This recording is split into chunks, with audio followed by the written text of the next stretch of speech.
Hi everybody, Karis here. Behind me you can see the poster for the Action Adventure radio show. This is what I was talking about last night. And of course I got the cast list over here. I just have a couple of bit parts in each of the little production scripts that we're doing. You can see that I'm exiting the Mary Godfrey Playhouse. A couple of things I wanted to talk about that.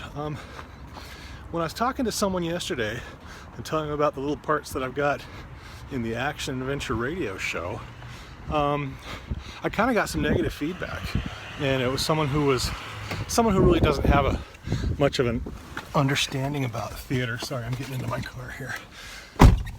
And they just kind of wanted to, I don't know what the objective was, but when I told them the parts that I had in the show, they're like, "Oh, you got all the junky parts," and asking questions like, "Oh, when you auditioned, didn't you put on your application that you only want the leads, or you wouldn't take the junky?"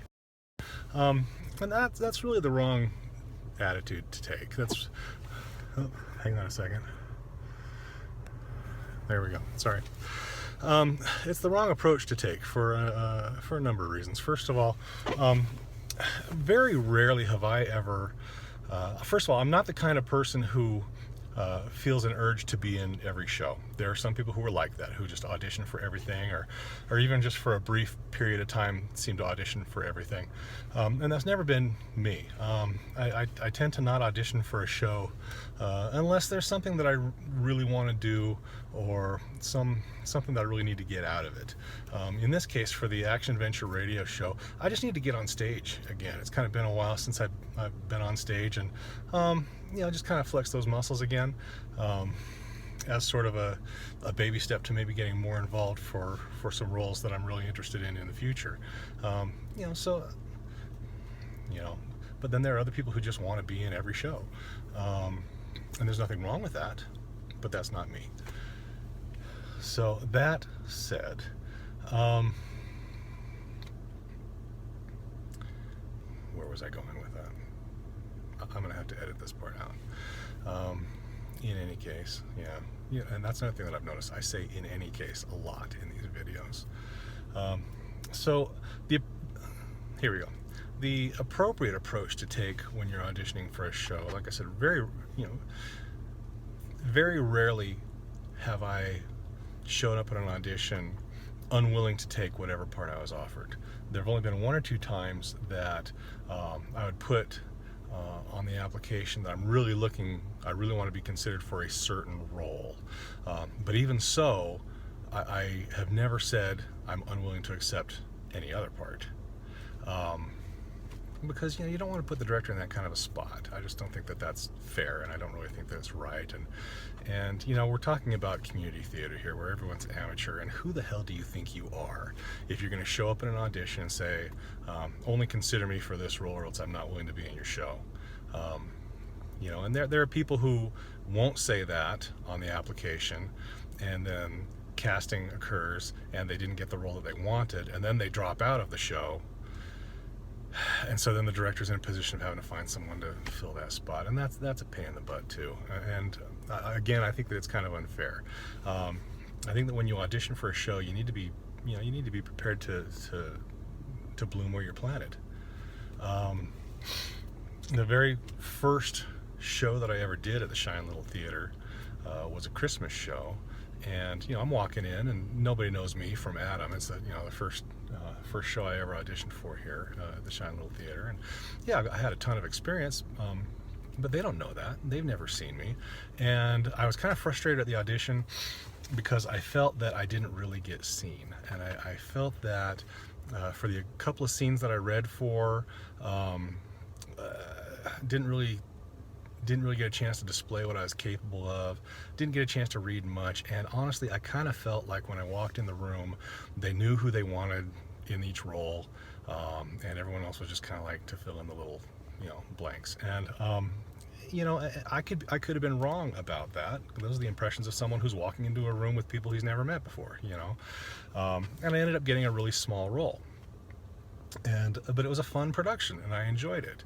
A couple of rehearsals in, another person who had a small role backed out of the role that they had been cast in, And now the director was in a position where they needed to kind of figure out how to fill that role. Well, these two small roles didn't, those characters were never on stage at the same time, and so the director asked me if I would take that role as well. And so I had two roles in this show, and I was able to play them in such a way that audience didn't realize that they were both being portrayed by the same actor. And that's fun, And I guess the main point that I'm getting to here is that character roles are fun, and character roles add a lot, not only to a production, but to your repertoire as an actor, your ability to do things. Because honestly, the leads are typically the most boring characters. The lead actors kind of go through the story, but if you know anything about how literature, or the progression of a story, the lead actor is the person, or the lead character is the main character, is the person that undergoes a fundamental change over the course of the story. So there's a lot of focus on them, but a lot of times that fundamental change occurs as a result of the interaction that the lead character has with other much more interesting characters, and I think that if you look at some of the stories that you're familiar with, and even some of the real popular pop culture stories, that's the case. I mean, Luke Skywalker in and of himself is not really the most interesting character, but look at who he interacts with through the story. Now, do you think that when Harrison Ford got cast as Han Solo, does he go home and have someone tell him, oh, you got the junkie role because it wasn't the lead? No. It's all the other characters that Luke interacts with along his journey. As an actor, those are the fun roles to play. Think of the Harry Potter series. Sometimes I don't pronounce things correctly, but in the Harry Potter series, and I'm not saying that Harry Potter's boring, I'm not saying, and this is nothing against the actors, don't get me wrong, this is not a criticism against Mark Hamill or Daniel Radcliffe, not at all. I think they're terrific, but look at all the fantastic characters that inhabit the Harry Potter universe. No one's telling them, those actors, that those are junky roles. Last weekend, John Hurt died. Great character actor. He's had a wonderful career, but very seldom was he ever in the lead. In the occasions when he was the lead, yeah, he was terrific, but it's when people think back fondly about John Hurt's career, and they're already doing that in the wake of his passing, they're not really remembering for his role in 1984, for his role in The Elephant Man, as much as they are remembering him for these great character roles that he had in other stories where he was not the lead. Character roles are fun. So, if you're an actor, keep in mind, the character roles are where you really get a chance to flex your creative muscles. The character roles are where you really get an opportunity to do something fun and to do fun, good, memorable work, and if you are, I don't know, the mother of an actor, or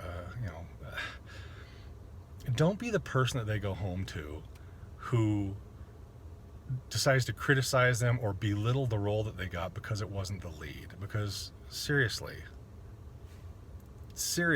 that's just so wrong. And the attitude that if you didn't get a lead, somehow you got something less, or somehow you're less of an actor, or you're going to stick with the show if you don't get the lead. That's just wrong. That's just wrong. It doesn't benefit you as an actor. It doesn't give you the opportunity to broaden your range, to expand your palette, your actor's toolkit. And when you think of it, think of the lead roles. Think of the actors that are really famous for just doing leads. A lot of time, they're not really doing much acting. They're getting hired and paid to be themselves. I think Tom Cruise is terrific for what he does, but he doesn't stretch a lot. He's always Tom Cruise. Jack Nicholson is almost always Jack Nicholson. Even when he's playing the Joker, he's Jack Nicholson. People come out of Batman saying, hey, that Joker does a great Jack Nicholson impression. So, I mean, yes, they can still give good performances within that realm. Don't get me wrong. I'm not criticizing the actors, but if you are someone in the circle of someone who has a desire to act, don't be discouraging to them if they don't get the lead, because it's the character parts where they're really going to get an opportunity to learn what they can do, to flex their creative muscles, and and really do some acting. So there, I'll get off my soapbox now. I hope that this makes sense. Thanks.